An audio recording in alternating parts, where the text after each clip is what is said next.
Algunos años pasaron y el Marajá Sudre, en su buena y abundante vida, parece haberse olvidado de aquella noche. Mejoró el salario de Boris y Marfa y de vez en cuando les da alguna bonificación, ni siquiera sabe bien por qué. Nunca más quiso saber del niño, pero una pregunta, constante, habita su cerebro. ¿Habrá sobrevivido? Despejando, sin embargo, tales pensamientos concluye de forma muy práctica: ¿qué me importa?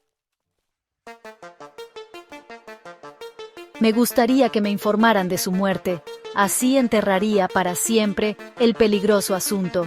Pero a pesar de todo y sobre todo, algo le dice que aún se enfrentará con los ecos de aquella noche y que no serán tan dulces como Dara. Un leve remordimiento a veces parece tocarle las fibras más íntimas. En ese instante, muy cerca, observa su ensimismamiento mientras organiza febrilmente un cóctel para altos dignatarios de las embajadas india e inglesa. Atenta a los mínimos detalles, ya ha consultado la opinión de su marido algunas veces.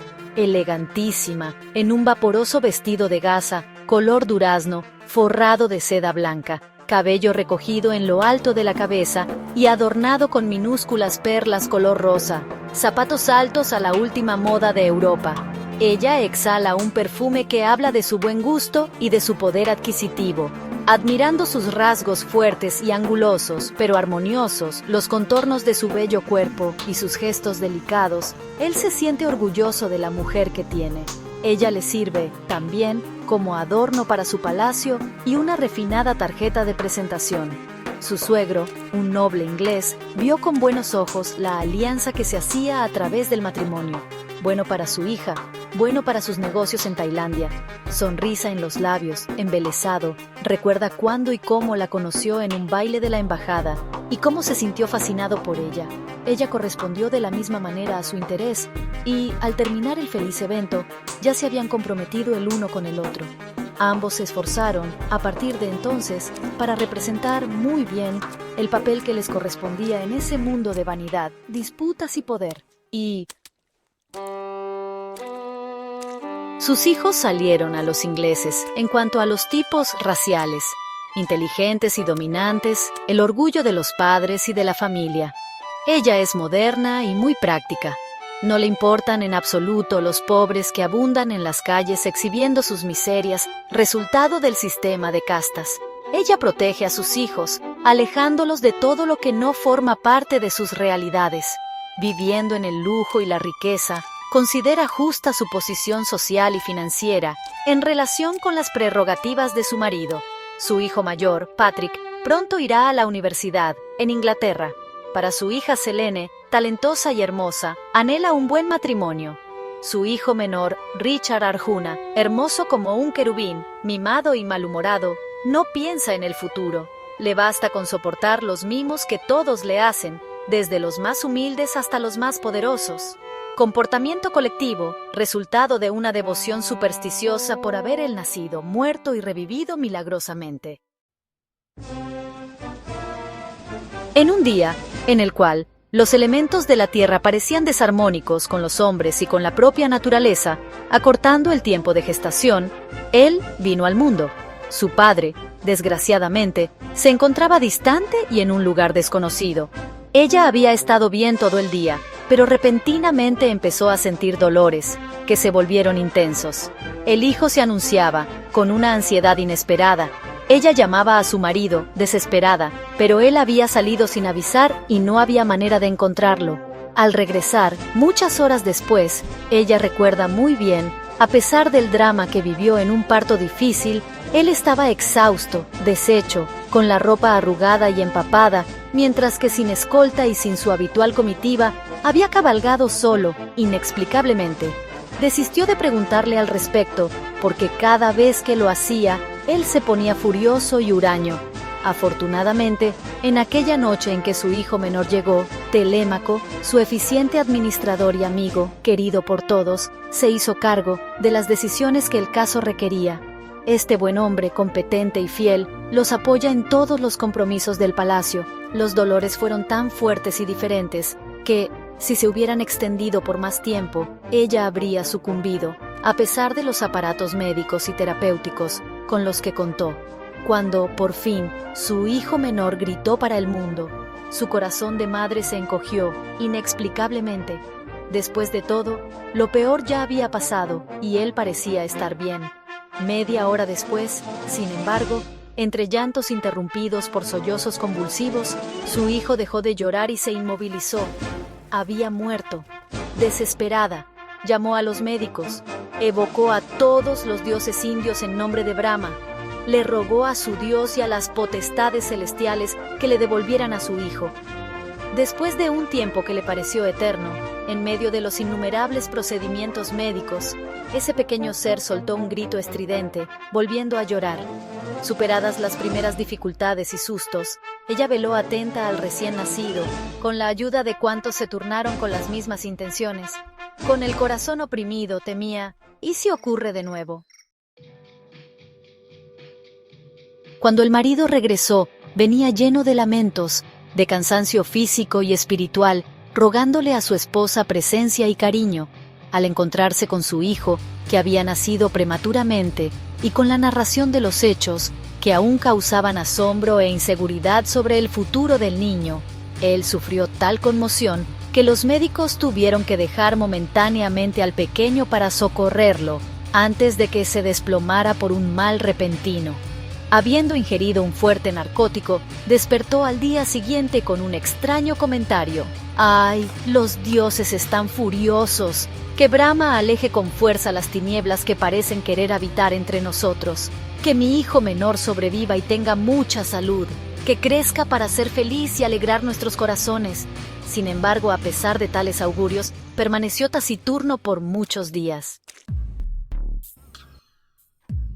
El tiempo, inexorable, pasa para todo y para todos, y aquel pequeño ser que un día llegó a la vida de Boris y Marfa, creció y se convirtió en un niño rudo, principalmente con los otros niños. Endurecido por la falta de amor y por la crianza que recibió, no siempre reflejada en el bien y la honestidad, y sin ningún obstáculo, se volvió astuto e irascible. La defensa y el ataque formaban parte de sus hábitos, en la conquista de aquello que deseaba. Sumergido en todo tipo de carencias, buscaba sus intereses con aquellos que sobrevivían de pequeños trabajos.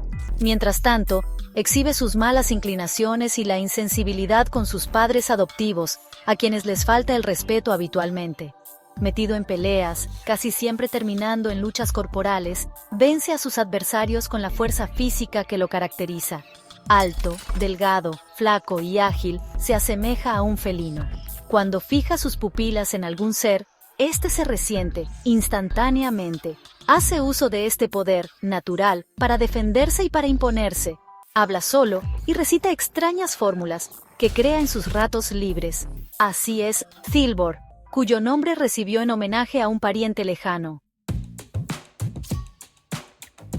En conversación, él le dice a la mujer, ¿por qué las mujeres procrean, arriesgan sus vidas? Asombrada, ella replica, «Pero, mi esposo, ¿pretendes modificar las leyes naturales que se cumplen automáticamente desde que el mundo es mundo? Por lo menos nosotros en particular. ¿Cómo tendríamos a nuestros queridos hijos y quién heredaría nuestro nombre y nuestra riqueza? Sí, lo sé, pero cuando una mujer concibe, empieza a vivir en la cuerda floja, antes, durante y después del parto. ¿Cuántas perecen en el momento sagrado de traer a su hijo al mundo? Pasé por ese riesgo, mi querido. Cuando nació nuestro hijo menor, somos conscientes del peligro, pero la fuerza del amor maternal supera cualquier dificultad o posible fracaso.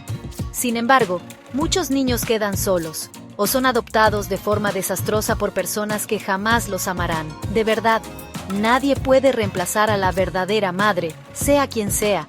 Un hijo jamás debería sobrevivirla. ¿Qué pasa, mi querido?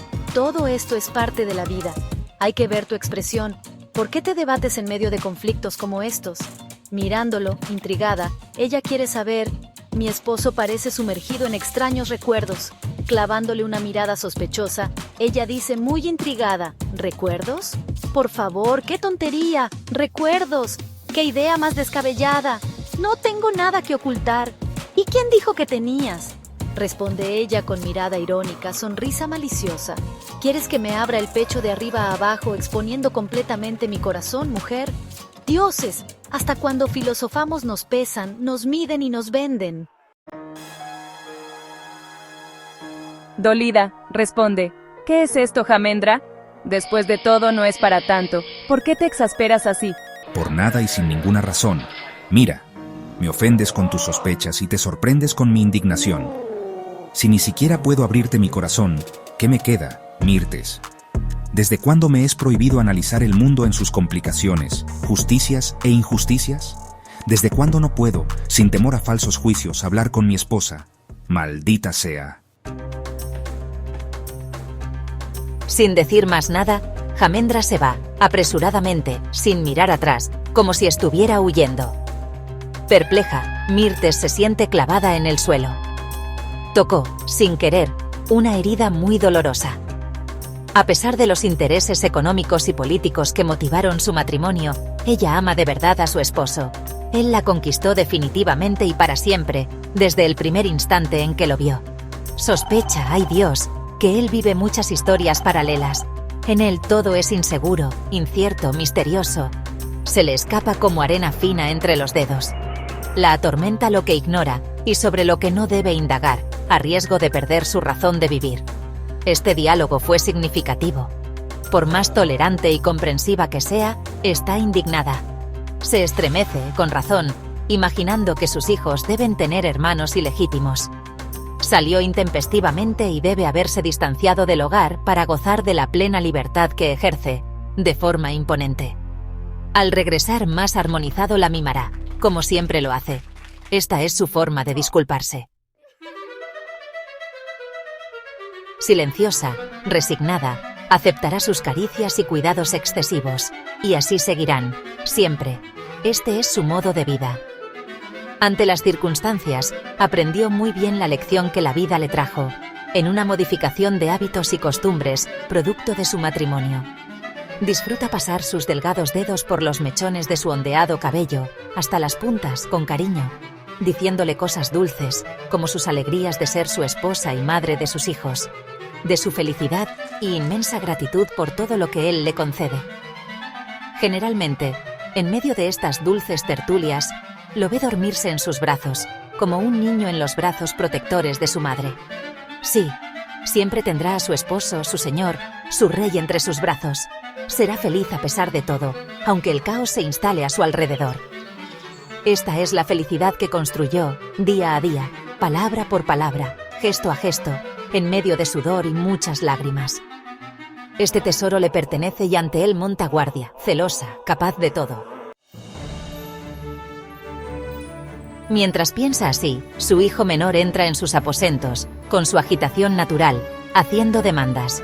Pregunta, impone, ruega, confía, y ella, olvidando ya su propia tristeza, besa sus mejillas rosadas de turrón, mientras acaricia su cabeza dorada. Es su pequeño ídolo, es el ídolo de todos. Sin fallar en el amor a sus otros hijos, Mirtes prevé para este un futuro diferente, pero ante este pensamiento, un temblor nervioso la alcanza. Mientras tanto, el Maharajá cabalga rápidamente.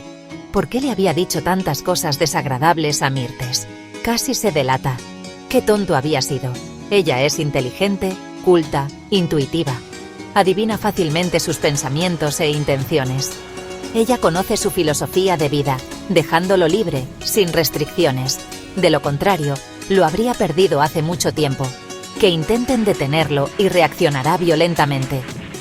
Desde hace algún tiempo, la imagen de Dara se ha instalado poderosamente en sus pensamientos, contra su voluntad,